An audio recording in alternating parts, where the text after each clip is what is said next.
পাচ্ছি যে দেউচা পাচামিতে বলা ছিল কাজ বন্ধ করে দেওয়া হয়েছে, গ্রামবাসীরা কাজ বন্ধ করে দিয়ে তারা বিক্ষোভ দেখাচ্ছে, এমনটা কিন্তু শোনা যাচ্ছিল এবং আমরা দেখেছিলাম সোশ্যাল মিডিয়াতে ভাইরাল হওয়া ভিডিওতে।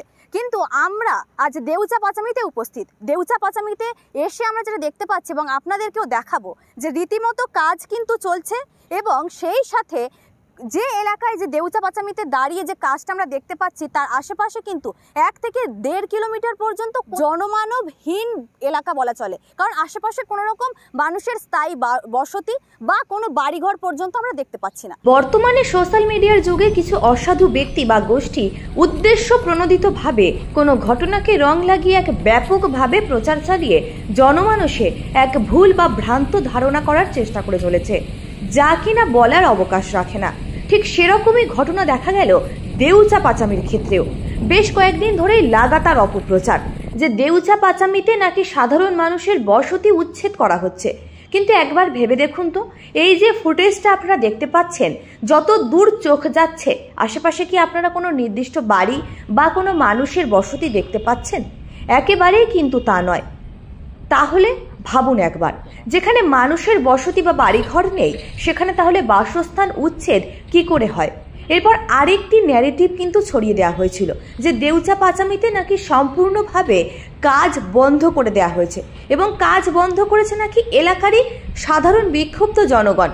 কিন্তু একেবারে আপনাদেরকে সরাসরি ভিডিও আপনাদেরকে দেখাচ্ছি, আপনারা দেখতেই পাচ্ছেন যে এখানে কিন্তু রীতিমতো কাজ চলছে এবং তার সম্পূর্ণ সরকারিভাবেই এবং সম্পূর্ণ পুলিশি নিরাপত্তা বাহিনীর উপস্থিতিতেই কাজ চলছে। এবং এখানে কিন্তু আপনারা দেখতে পাচ্ছেন যেখানে কিন্তু কোনো বিশৃঙ্খলার ঘটনা বিন্দু মাত্র চোখে পড়ছে না, একেবারে নির্বিঘ্নেই কাজ চলছে।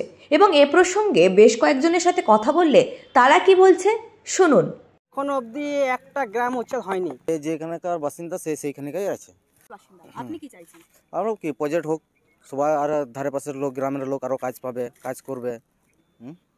আমার বাড়ি চৌবাট্টা। দেউচা পাচামি যে প্রজেক্টটা হচ্ছে সেই প্রজেক্টে অনেক জায়গায় অভিযোগ করা হচ্ছে বা বলা হচ্ছে যে গ্রামকে গ্রাম উচ্ছেদ করে নাকি এই প্রজেক্ট তৈরি হচ্ছে। না কোনো গ্রামকে উচ্ছেদ করেনি এবং কোনো কিছু সেরকমের প্রশাসন থেকে কোনো কিছু খবরও দেয়নি। মানে এই জায়গাটা আমরা দাঁড়িয়ে রয়েছি এখন, এই যে পাশাপাশি আমরা দেখছি 1 থেকে 1.5 কিলোমিটার কোনো গ্রাম নেই। আপনাদের বাড়ি কত দূর এখান থেকে? আমাদের এই পঞ্চায়েতের মধ্যেই বাড়ি, আশেপাশে। কত 1-1.5 কিলোমিটার উপরে? হ্যাঁ, কাউরি ধরো 1-1.5 কিলোমিটার, কাউরি 6-7 কিলোমিটার, এরকম, সবারই সমান নয়। এই প্রজেক্ট হওয়ার আগে বলা হয়েছিল যে এখানে সরকারি চাকরি দেওয়া হবে, কেউ সরকারি চাকরি পাচ্ছে? হ্যাঁ, অনেকে সরকারি চাকরি পাচ্ছে, কিন্তু সরকারি চাকরি পেতে গেলে তো একটা প্রসেস আছে। যেমন ধরুন, আপনার যদি কলের জল খেতে হয় তাহলে আপনাকে কলের কাছে যেতে হবে। সেরকমই ধরো আপনার জমি আছে, সরকার কি করে জানবে এই প্রজেক্টের মধ্যে?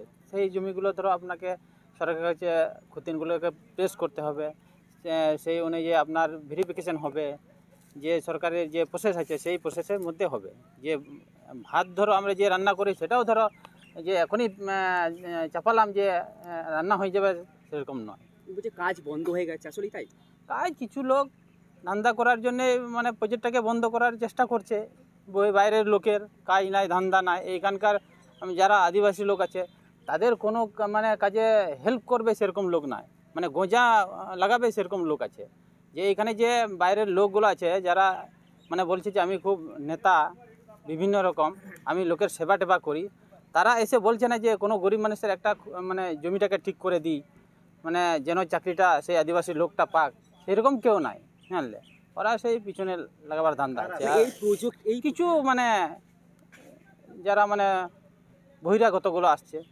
এই প্রজেক্টটা হলে এই গ্রামবাসীর কতটা উপকার হতে পারে? রাজনৈতিক দল করে না সেটা ঠিক আমার জানা নাই, তো কিছু বহিরাগত আছে কিংবা অনেকেই দেখছি যে ভালো মানে এখানকার চায় না যে কাউরি কোনো গরিব মানুষের তার এখানে জমিগুলোকে ঠিক করে দিয়ে তাকে সরকারের কাছে পৌঁছে দিয়ে চাকরিটাকে যেন পাই, সেই চিন্তা ভাবনা নাই। এই খালি আমি একটা মানে এই সময় এখানে নেতা সাজবো, ওই সরকারের কাছে কিছু চাকরি দাবি দাবা করবো, এই ধান্দা আছে। এই প্রজেক্টটা হলে এলাকাবাসীর কি সুবিধা হবে মনে হচ্ছে? অনেক লোক চাকরি পাবে এখানকার লোক। ধরো যে হিসাবে এখানে যে লোকগুলো ধুলোতে টোলফোল করছে, তাদের দ্বারা যদি সরকারি চাকরি পায় তাদের নিশ্চয়ই ভালো হবে, দোকানদানি হবে, সেখানেও তো অনেক উপকার। হ্যাঁ, এই শিল্প হলেই তো ধরুন মানে বিভিন্ন রকমের দোকানপাট থেকে বিভিন্ন রকম ব্যবসা বাণিজ্য মানে বিভিন্ন রকম মানে চলবে আর কি। এলাকায় পরিবর্তন যাবে। হ্যাঁ, আপনার নাম? শনিরাম মুর্মু, জুনিয়র কনস্টেবল। আপনার জায়গা ছিল হ্যাঁ, কাজ আমার চুরি জায়গা। করতে? আমি চাকরি পেয়েছি। আর? চাকরি পেয়েছি। কতদিন হয়েছে এই চাকরি করছেন? হয়ে গেল প্রায় 9 মাস। এখনো অবধি একটা গ্রাম উচ্ছেদ হয়নি। আর আমাদের এই কয়লা প্রজেক্ট সরকারি প্রতিষ্ঠানের উপরে এখন হচ্ছে। আস্তে আস্তে আমাদের ওই জমি জায়গা যে গন্ডগোল আছে সেগুলো সরকার নিজে কাগজপাতি ঠিক করে কাগজ পর্চাপাতি হাতে দিয়ে সরকার প্রত্যেক জনকে চাকরি দেওয়ার জন্যে গ্রামে গ্রামে এসে রেকর্ডপাতি সংশোধন করে দেওয়া হচ্ছে। তারপরে সব ডিসিশন নেবে কী হবে। এখনো অবধি কোনো গ্রাম উচ্ছেদ হয়নি। এখন আমাদের এই ফসল্যান্ডের উপরে জায়গার উপরেই কাজ চলছে। বলছি গ্রামবাসীদের বিক্ষোভে নাকি কাজ বন্ধ হয়ে গেছে। কিছু বহিরাগত এসেছিল, সব শান্ত করে দেওয়া মানে করে দেওয়া হয়েছে। এখন তারা কি কোনো রাজনৈতিক ব্যক্তি যে তারা এই কাজটা বন্ধ করতে চাইছে? সেটা এখনো মধ্যে আমার জানা নাই। আপনাদের কাছে এসেছিল আপনাদের সঙ্গে কথা বলার জন্য তারা? না না, আমাদের এখানে এসেছিল, প্রশাসনের কাছে এসেছিল এবং দুটো গ্রাম মিলে এসেছিল, 2-3 গ্রাম। সরকারি চাকরি কি পাচ্ছে? হ্যাঁ, সরকারি চাকরি ধাপে তো পাচ্ছে তো। এই তো কিছুদিন আজ দিন 3 হলো আবার 226 জন 15 226 জন চাকরি পাচ্ছে রিসেন্ট। তা 16 লটে 288 জন পাঠিয়ে দেওয়া হয়েছে ক্যাবিনেটে, ওগুলোও চলে আসবে শিগগির। এইগুলো সব আসানসোল ক্যাবিনেটে হয়ে গেলেই আসানসোল পাঠিয়ে দেওয়া হবে কনস্টেবলের জন্য। আর গুড্ডি তো ধাপে ধাপে চলছেই, বন্ধ একদিনও চাকরি বন্ধ হয়নি এখন অবধি। আমিও একটা জমিদাতার চাকরি পেয়েছি কনস্টেবলে, কতদিন আগে পেয়েছে? মোটামুটি 9 মাস। হ্যাঁ। আপনার নাম? নাম আমার আতাহার আলী, আমার গ্রাম আলীনগর, পাশেই 1/2 কিলোমিটার। আপনাদের কোনো দাবি দেওয়া আছে দিদির কাছে, মুখ্যমন্ত্রী? দাবি দেওয়া যা ছিল পূরণ করে দিয়েছে। আর কোনো দাবি দেওয়া না, এখন অবধি দাবি দেওয়া নেই। তবে ভবিষ্যতে যদি গ্রামটা উচ্ছেদ হয় তখন ওই গ্রামের সরকার যা ভালো মন্দ বুঝবে সেটা করবে। কোনো তৃণমূলের নেতারা এসে আপনাদের মানে চাপ সৃষ্টি করছে এরকম? কোনো চাপ সৃষ্টি করেনি এখন অবধি। সরকার যথেষ্ট মানে দিয়ে কাজ চলছে, সহযোগিতা করছে? সহযোগিতা করছে।